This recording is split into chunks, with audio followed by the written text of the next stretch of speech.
তুমি ভাবো তুমি চাকরি পাচ্ছ না কেন, সত্যি বলছি তুমি পড়াশোনায় গাফিলতি করো, সত্যি বলছি কোথাও না কোথাও গাফিলতি করো, শেষ গল্প, এক কথায় শেষ।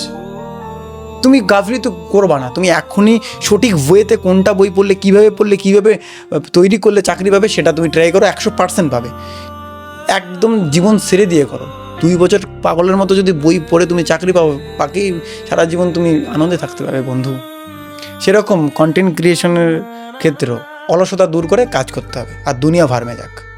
দুনিয়ায় কে কী বলে বলুক গা, দুনিয়ায় তোমাকে যদি নেগেটিভ কথা না বলে তাহলে মজা কী বস দুনিয়ায়। সবাই ভালো বললো, মানে কালো না হলে সাদার পরিমাণ কী করে বুঝবে, গর্ত না হলে উচ্চতার পরিমাণ কী করে বুঝবে, রাত্রি না হলে আলো কী করে বুঝবে।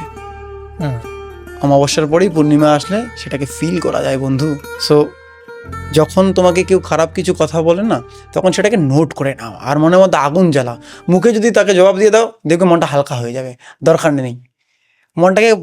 মনের মধ্যে আগুন জ্বালাও, সেই আগুন দিয়ে তুমি ব্যাস কাজ করে যাও। শুধু কন্টেন্ট ক্রিয়েশন না, যে কোনো ক্ষেত্রে।